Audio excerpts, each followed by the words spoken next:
I was going to show you guys my my back end of my summer camp Facebook ads because they went live about a week ago. So maybe a little bit longer than that. So I've got a week and a half's worth of data to show you guys, just in case you're interested. But I had a question that just popped into my mind, Master Silva, and you work with a lot of different successful people.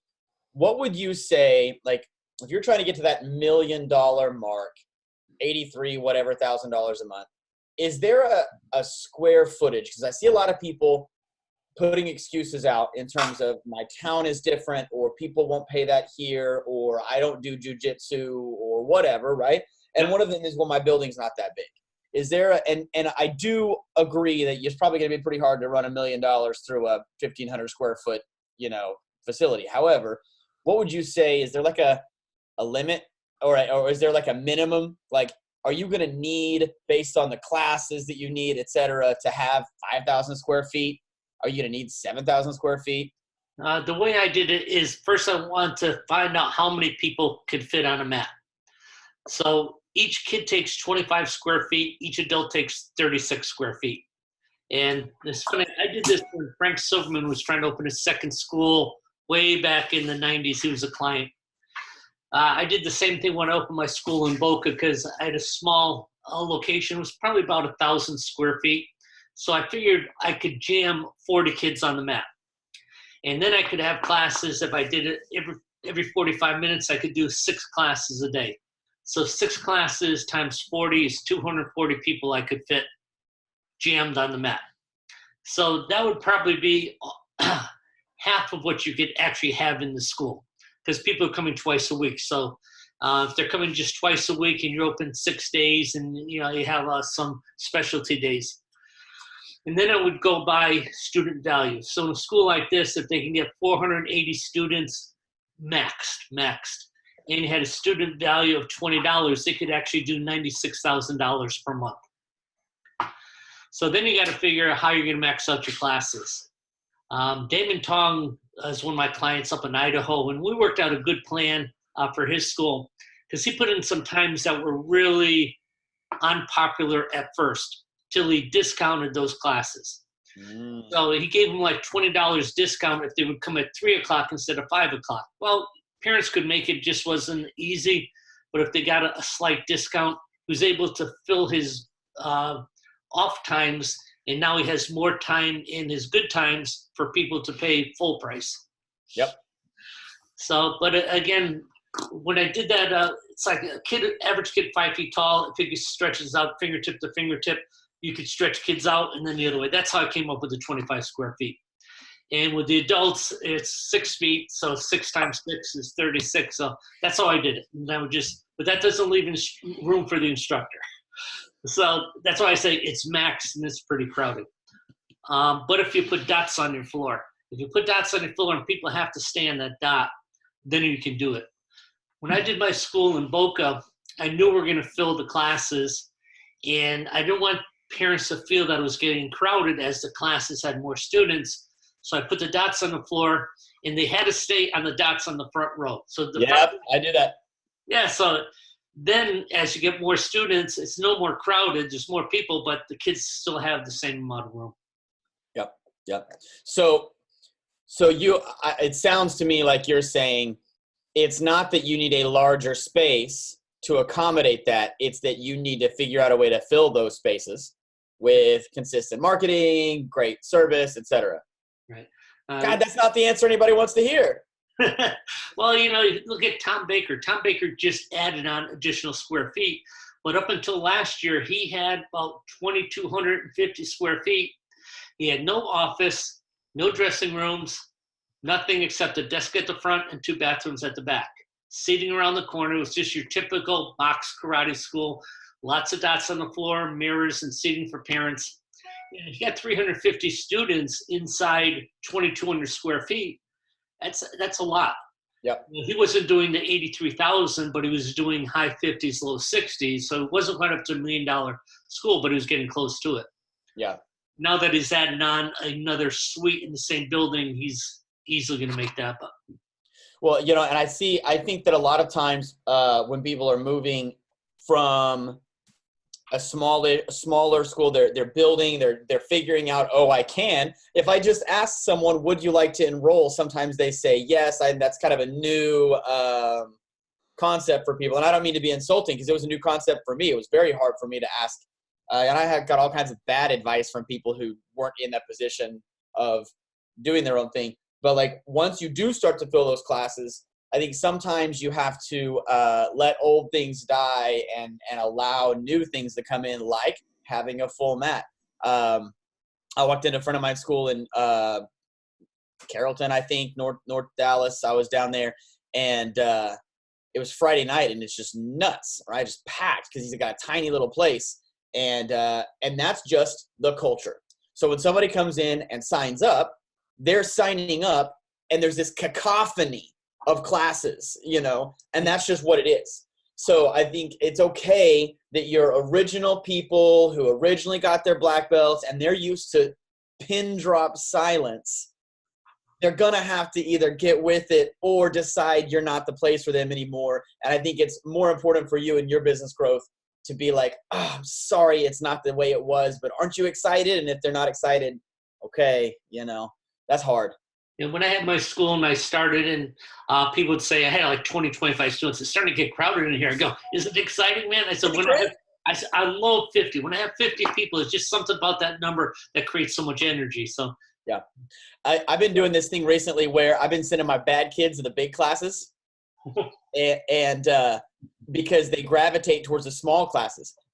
Maybe it's just anecdotal. I don't have any real evidence. But it seems to me that parents who struggle with boundaries and discipline have a tendency to move towards those smaller classes because they think, well, my little Johnny is so special and he needs. So I've booted a couple of kids into the big class, and they don't feel as it's not as available for them to play around. There's a book called David and Goliath, and it talks about studies they did with kids in small classrooms. And people just think that if I go to small private school, my kid's just going to get better grades and things like that. Mm-hmm. But people don't realize the dynamics. If you have a kid who's kind of out of control, he's a little awkward, and you put him in a class of 10 people, he sticks out like a sore thumb. Yep. And he feels like, I don't belong here. Yep. If you put him with 20 kids, 24 kids, there's going to be 3 or more just like him. It's the same thing with the superstars. If a superstar is in a small class, I'm better than all these kids. I got to do something else. And they don't even work hard. Right. But if they go to 24, and now they've got 3 or 4 more good kids that are going to push them. This book, again, it's David Goliath, and it's what's it, Gottwell, something like that. He's the author, but he says 24 is like the perfect dynamics where they're not all of a sudden. You don't want to be too big of a class where you just get lost. The kid gets lost in it. So. Well, I won't tell my parents about that book because I tell them that 40 is the perfect class. Well, when I had my school, we used to have 80, but I had 4 good instructors. Yeah. Each instructor would take 20 and would face north, south, east, and west. So, right. But that has a lot to do with getting to those packed classes, knowing how to run classes like that. So it isn't chaotic. It's organized. There's a lot of discipline in it. Tom Baker, it was really neat helping him because he got to a point where people were complaining about it's too crowded, but crowdedness was the front door because they had one door. You had 30 people in the school, 30 people coming. And then it just, we had to call the landlord. They put double doors in, so now he's got twice as much doors. But things like that come up, and sometimes it's just too crowded. I can't do this, but yeah. Well, and there is no perfection. What would you rather have?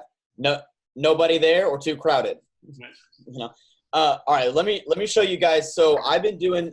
I do a lot of summer camp, and this year I really focused. I took a look at how much we spent in Facebook ads last year for summer camp. And I realized we only spent like $2,500 in Facebook ads. And I was like, that's it? And that might sound like a lot of money to you guys, but I think we grossed like 150 grand over the summer total with summer camps, not including, like regular classes and stuff. So that's not a lot of money to spend on advertising for that gross amount of dollars. So I decided we're going to spend a lot more money on Facebook ads, and we're going to start them a lot earlier. And we've seen some success with people coming direct from Facebook. Now, I am willing to spend a lot more on a client. Two things to look at to remember when we're looking at these. First of all, Facebook attribution can really suck. Attribution meaning like Facebook says you spent this amount of money and you got this many people who are who like signed up because of it, and it cost you this amount of money. That can really be off by a lot. For example, I think it only shows one or so actual registration, and I know for a fact that it's more than that because people have told me that when they came in. But it still gives me kind of an idea.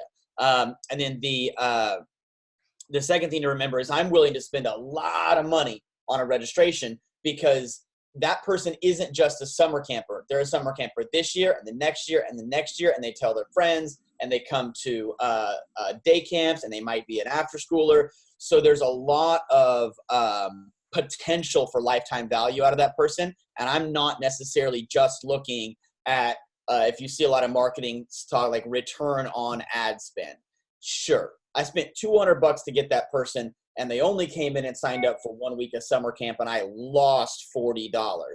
Not really, because who are they going to go to when their babysitter bails on them in mid-August? They're going to come to me, right? And what are they going to say when their friend says, hey, have you heard of any summer camps? Maybe their friend needs all summer. So let me share my screen, and with all those caveats here.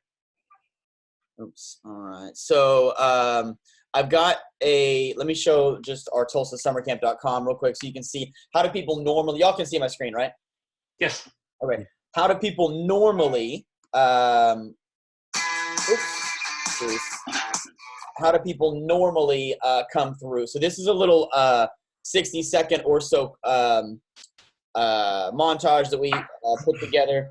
Let me mute it. Plays right away. It's the same ad that we have on Facebook running. Video's doing really well on Facebook right now, and it's just a compilation of iPhone pictures. In fact, I think there's 3 different summer camp years represented there because I had to go through and dig through my phone because it's so busy that we don't take any actual video. We've got an opt-in here. You can use a web form for that. However your website works, you can use a RainMaker integrated web form for this particular thing. We've talked about that recently. I'm happy to help you guys with that. We got some information. What is summer camp? Here's all the problems that parents have. Here's all the ways that we solve it. Here's some FAQs. And we're really straightforward with our summer camp frequently asked questions and with our summer camp. Like when people call and say, hey, my child has some serious behavior problems. Will you take them? The answer is no, not sure. Yeah, you bet. Right? So like we're not a dumping ground for every bad kid. Or when somebody says, hey, I see that you start at 7:30. My work, I had to be at work at 7:30. Can I drop off a little early? No, the answer is no, right? So what do we need to bring? What about children with special needs? We say our purpose is to make every child feel welcome, loved, etc., but we're not trained for that. Things like that, okay?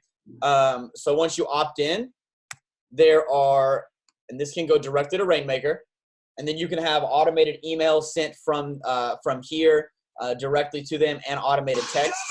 We have another little video here that's actually an after-school video.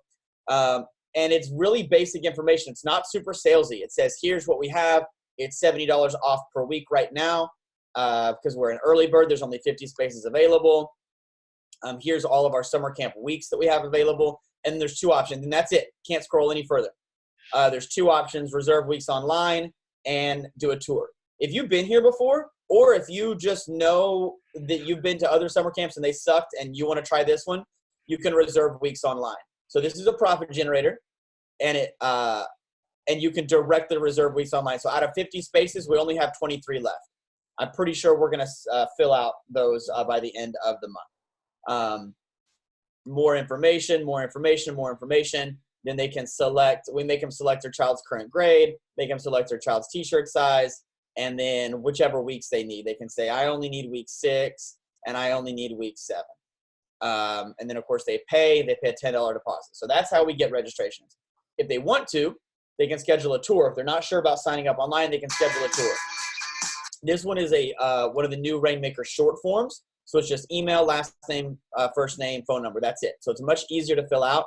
It clearly is $0. This one is a long form because I want all of their information. So we're pushing them towards one of two options. Notice that I do not have an area for them to submit their phone number if they have questions. When it comes to summer camp, we want them to schedule a tour or register, one of the two. Now, if you're new to summer camp, you might go ahead and have a phone number input where there's like a web form. We've shown that before, where they can give you their information in order for you to call them back. And especially if you have specialty camps. If you're doing a martial arts camp from 9 to noon, that might be something that you might want to look at, okay? So that's what we're pushing traffic towards, and here's the traffic. So in our ads manager,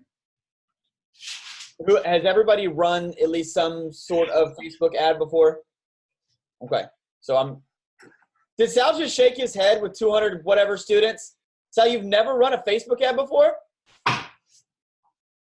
No, but I want to talk to you more about it. I want your cell phone.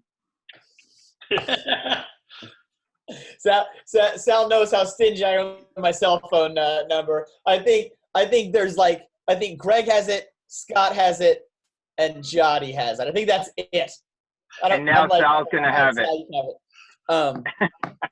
But no, we can talk about that for sure. So in the back end, it's broken up into 3 different areas: campaigns, ad sets, and ads. Okay, a campaign is our overarching object. What is our objective? Do we want people to watch a video?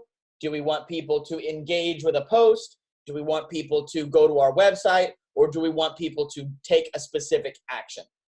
The only 2 things you should really ever choose are go to the website or take a specific action. Go to the website is called traffic, and it is probably the easiest thing for you to do if you've never done anything before, okay? I'm using what's called conversion. So if I look at my summer camp right here, if I click this little edit pencil, I can see that the objective here is conversions. I am trying to convert them. And the conversion in this particular case is I want them to give me their email and opt in, because I keep people on that email list for a long time. And every time, when there's a snow day, or 2 years ago we had a teacher walk out, teachers walked out for 2 weeks. We offered a camp for super, super, super cheap. And I was able to email people and tell them that. Used to be that the campaign budget or that the budget optimization was at the ad set level. Oh, God dang it. But it is currently at the campaign level now. They've changed a little bit. So my entire campaign, I'm spending $100 a day. That's a lot of freaking money, but I know that I'm going to get my money's worth out of it, so I'm willing to put that investment in at the moment, okay? So I've got a retargeting campaign and a regular campaign. You can have a retargeting campaign within your other campaign. Like, that doesn't matter, but I want to separate out those budgets. Because here on my retargeting, I think I'm only spending $50 a day. Yeah, I'm spending $50 a day. Like, I don't want that those budgets to mix. Okay, so in my regular summer camp, I've got multiple ad sets that I tested. They're all a video, and they're all the same video. I had a long text, short text, and medium text. And what I mean by that is you can take a look. If I look at this medium text, here's my ad right here. Let me go to Facebook so you can actually see what it looks like.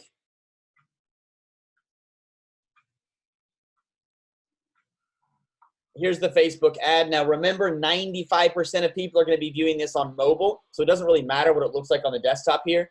But medium text it's a chunk of text. It's pretty informative, but it's not super long. Short text was really short. It was something like just sign up for summer camp or something like that. Here we go. Yeah, summer camp now enrolling. Register. Here's the link. And then long text was very had a lot of emojis in it and was very it was not pithy. So lots of text on this one. Summer campers move their bodies all day long, superfun games and activities, et cetera, et cetera. Now, don't mistake this for William said medium text is what's best. No. Facebook decided, based on the traffic that I was getting, that it wanted to push the medium text more than it wanted to push the short or long. It might be that the long text is actually better for parents and they like it more, but Facebook liked the medium text best, and that's what matters. So I started them all, and they're all in different ad sets. So ad sets themselves will not compete with each other. If I had made one ad set and I had made all 3 ads underneath that one ad set, they would have competed with each other and I would have gotten bad data. So it's one ad set to one ad, one ad set to one ad, okay? So we've got a video here. I really have been killing it with video. Video is the #1 thing that I think that people should be posting on Facebook. And I think that parents, with the maturization of the internet, really are okay with non-professional video. That video does not look all that professional. I mean, it's edited kind of well and it's got some music, but it's not like it's a Super Bowl commercial. And parents are okay with that. They know it's a small business. You know what I mean? Within the ad set level, this is where we're targeting people. And I want to be clear that you do not need a whole bunch of targeting. So here's my conversion. I'm attempting to get them to opt in. It's kind of complicated, but I dropped a pin on my location. You can see right here, see it says drop pin. I dropped a pin on my location. Oh, that's not my location. My location's a little further over. It must have moved my pin, but this is fine. And then I put a 25-mile radius around my general area, because I pull people from a long way in summer camp, and you probably can too, especially if it's a specialty camp. People drive from all over the place to go to summer camp, but they won't necessarily drive more than 10 miles to go to your regular classes.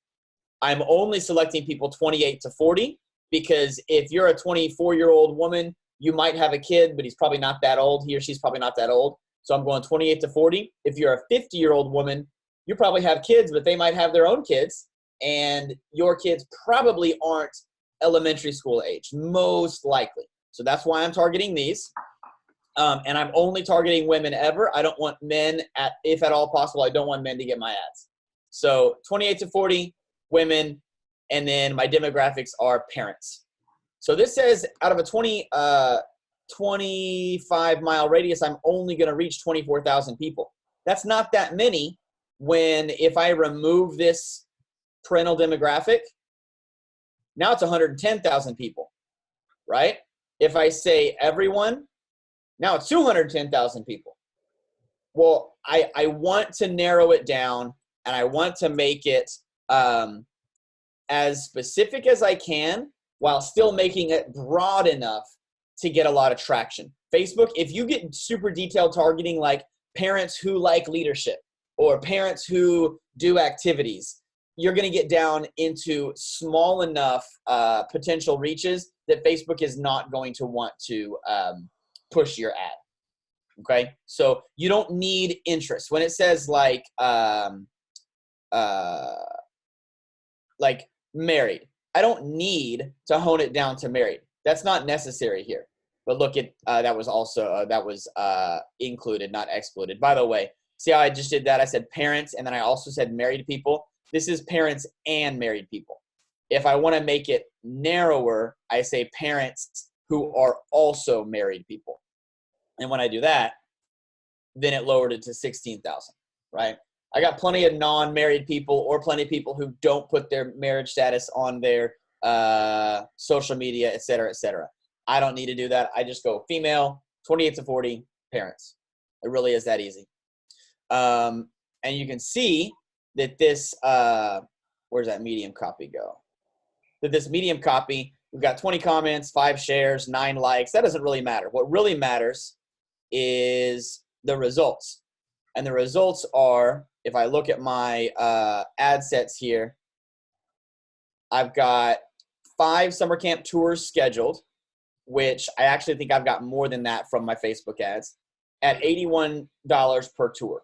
Well, I'm going to sign up probably 80% of those tours. People don't schedule a tour unless they actually really need summer camp. It's not like martial arts or parkour or gymnastics. I've got 98 opt-ins, 98 email addresses for people who weren't ready to schedule a tour, but are then going to get follow-up emails from RainMaker. Hey, I saw that you were interested. Hey, don't forget, summer camp's filling up, et cetera, et cetera. It says I've gotten one registration at $400 per registration, but I've actually gotten more than that. I can look at my email here, and I see that my registrations, I got a registration this morning. I got one at 3:32 a.m. So like this one this morning was for 3 weeks of camp. This one at 3:30 a.m. was for all 12 weeks of summer. This one was for all 12 weeks of summer. That's a current member, so that one probably doesn't count. This is not a current member. This one was one who did not do a tour or a registration. She simply called and said, hey, I saw your ad. I need to talk to you about summer camp. And I answered some of her questions and then scheduled her on the phone. And then I've got all my tours here. These are tours that have been scheduled since the 9th. I just created this email address for these just now. So that's kind of a broad overview, but summer camp ads on Facebook can be successful. Chances are, if you run those ads, you're going to be the only one that's running ads. Now, I'm a dude, and it's entirely possible that people in my area know what I know, which is they only want to advertise to moms, and I'm not getting any ads. But I asked my wife, hey, tell me when you see any summer camp ads. She'll send me pictures of like martial arts school ads or gymnastics school ads, but she doesn't get any. And that is just missed opportunities. All of those ads that I have running are also displaying on Instagram, where most of your 35-year-old mom of twos are. Most of them are not on Facebook as much as they are Instagram. I don't have any information for TikTok or WhatsApp or whatever. I'm going to put my money where the ad platforms are mature and I know that I'm going to get consistent results. So for a to-do list, video is like number one. We got to get a video. So it's either looking past videos or taking parents' night outs and create like what looks like a camp and a parents' night out this weekend.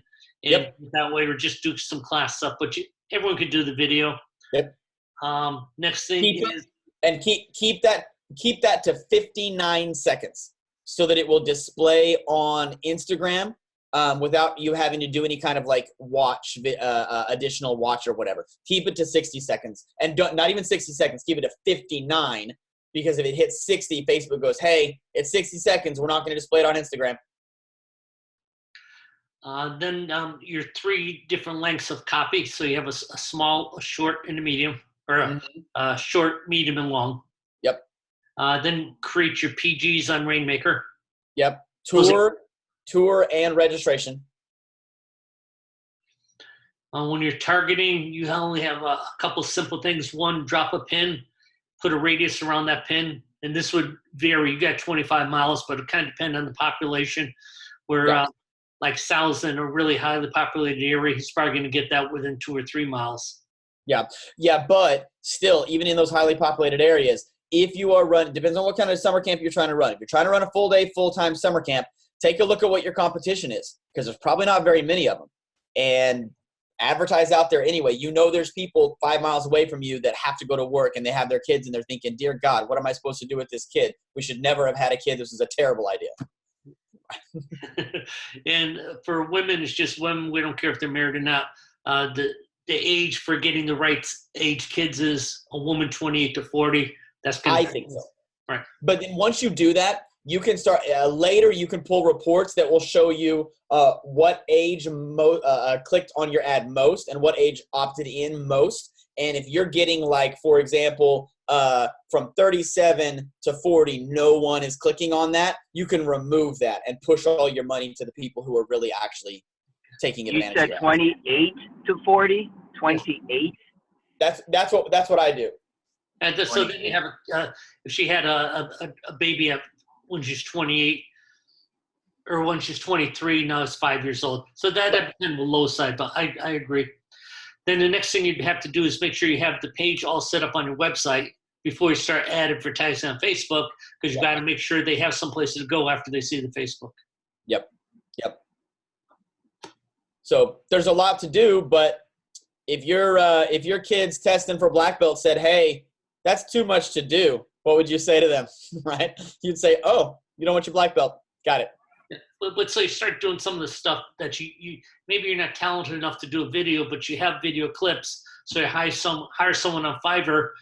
Tell them you want to create some type of logo. You want to make sure that it's 59 seconds. You want So you don't really have to do that yourself. No, not at all. And I paid $49, I think, on Premium Beats. I think it's called premiumbeats.com for that licensed royalty-free music. Okay. And that's something that will get you. Facebook will instantly, they're out there. Their AI is like, you can't put a Katy Perry song on your ad. It is disqualified. So, go find you some music that you like, just pay it, and then use that music all the time for everything. I know you do your own copy. If someone doesn't feel confident in their copywriting, would that be another thing for Fiverr? No. I think that would be a thing for our RainMaker group, is they can come in and say, hey, I don't know what to put on this ad, and we can go back and forth about it. But one of the things that I learned a long time ago, and I think I've said this before on one of these, is here's what I have, here's what it'll do for you, and here's what I want you to do now, right? Hey, we have summer camp. It's going to be great for your kid. They're going to love it, and you're going to be able to go to work and feel comfortable. Here's what I want you to do now. Click on this link so you can register, or if you don't want to register yet, you can schedule a tour. Like, if you just said that, type that out, and put the ad out, that's better than the people who have done nothing. Number 6 is make sure they don't copy your stuff exactly. Do what? Make sure they don't copy your stuff exactly. Yeah. I mean, I really don't have a problem unless you're like, if you're sitting here in Tulsa and you're watching this, don't copy my stuff because I'm gonna come knock on your door. But if you're in San Diego, it's not gonna bother me. Yeah. Good stuff, man. William, can I give you my number? Yeah. But why don't here I'll message you so it's not, because I think Greg's gonna put this on YouTube. Okay. Yeah. I'll message you mine. Thanks, guys. Good stuff, sir. Thank you very much. Thank you.